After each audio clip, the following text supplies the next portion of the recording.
Prince Harry has embarked on a surprise visit to Angola to continue his late mother, Princess Diana's efforts to eliminate landmines. Riley Sullivan is a lifestyle reporter here at skynews.com.au. He's always across the latest celebrity headlines. Riley, great to see you. Great to be back.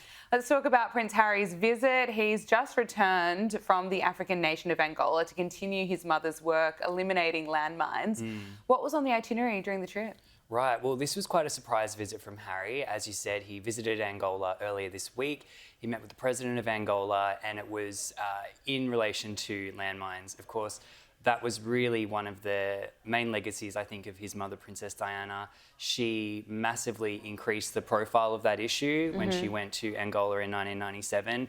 And it's quite a haunting thing, you know, because she did all this amazing work for landmines, raising awareness of this issue, but she never really lived to see what she achieved, because when she went to Angola, that was in January 97, she actually died several months later. So I think for Harry, this is a very important cause. It is probably a direct line really to his mother's legacy, and he's always sort of kept up this link to Angola. He last went there in 2019.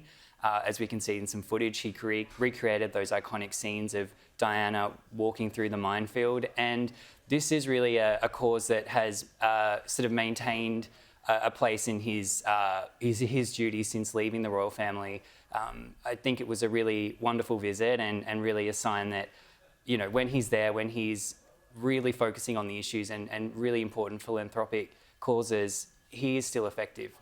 We can't help but notice, though, Meghan Markle did not join Harry for the visit to Angola. Do we know why she didn't want to join?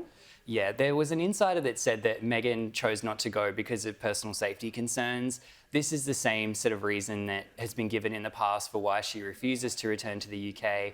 But I've never really believed that. You know, I think that there have been, you know, examples of Meghan going to Colombia, going to Nigeria. So, you know, certainly she doesn't, she's not afraid to travel outside of California, but it seems kind of like a selective thing where maybe when it's not something that she's interested in, or maybe it doesn't align with what she's doing, you know, she probably, you know, kind of pulls the security card. But I mean, it is a contrast. You know, I'm not saying that Meghan doesn't have an interest in philanthropy, but I do think that she probably, you know, I mean, she has every right not to be as interested. She, I think, is prioritising other things. She's trying to build a business. She's selling wines and jams. And I think that, you know, for Harry, he's a little bit more focused on the philanthropy. Yes, I think Meghan's focused on Instagram, but the Sussexes are reportedly getting closer to a possible truce with the royal family. This is after Harry and Meghan's team was seen meeting with one of the King's aides.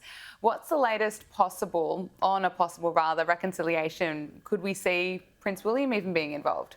Yeah, you know, we saw those photos over the weekend, supposedly, of the Sussex team meeting with the King's team. And there was all this speculation this week that, you know, this is a real concrete sign of a possible summit or a meeting. And I think that that could be on the cards. But I think that there's a really important distinction here.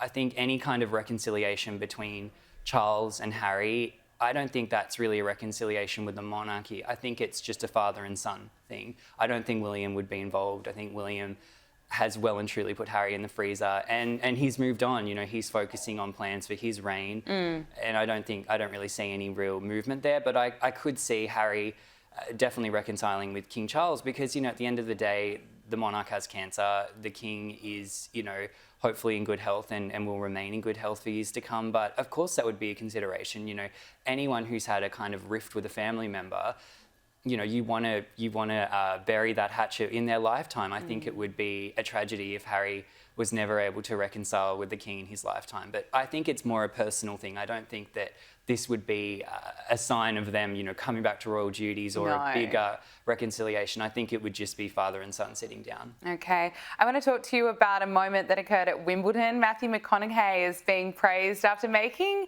a kind gesture to Princess Catherine and Prince William over the weekend. Let's just take a look.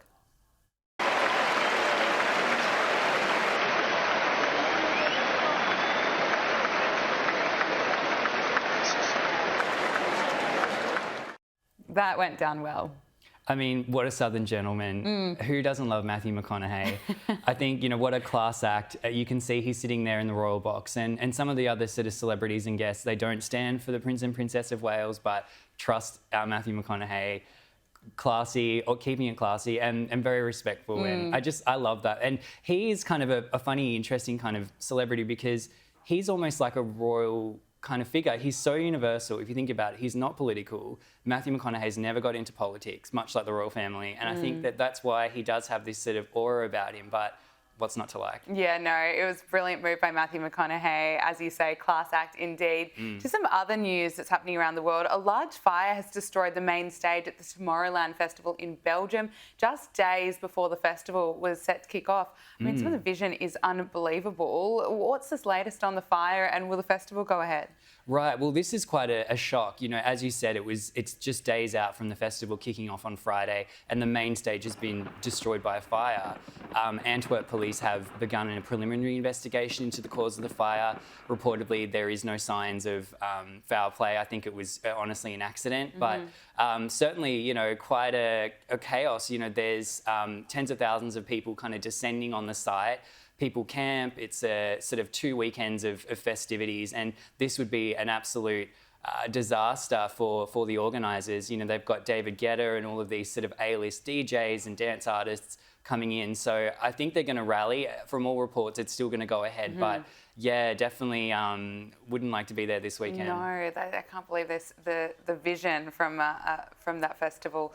Hopefully everyone is safe, and that is the good news, that if they can still attend. To some entertainment news, Donald Trump Jr. is reportedly getting serious with his new love, Bettina Anderson. There are reports potentially wedding bells could be in the future. What insight can you tell us? Yeah, it's quite interesting because, of course, DJT was, or should I say DTJ, was in a long-term relationship with Kimberly Guilfoyle, of course, ex-Fox News host. She's now going to be the ambassador to Greece. So they remain friends. She's sort of moved on with her life. She's going to be abroad, and he's met this new person, Bettina.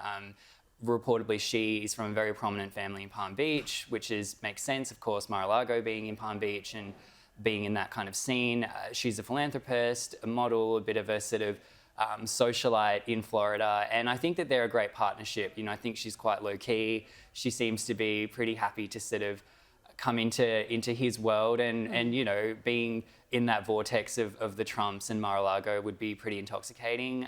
I wouldn't be surprised, actually, if he got married again. I think that it all seems quite friendly. We saw her actually attend, I think it was the Republican National Convention last year, before it came out that they were dating. He was there, she was there, and his ex-wife Vanessa was there. So I think it's all quite friendly, but yeah, I wouldn't be surprised if wedding bells are in the future. Riley Sullivan, thank you so much for joining us. Great to speak with you. Thank you.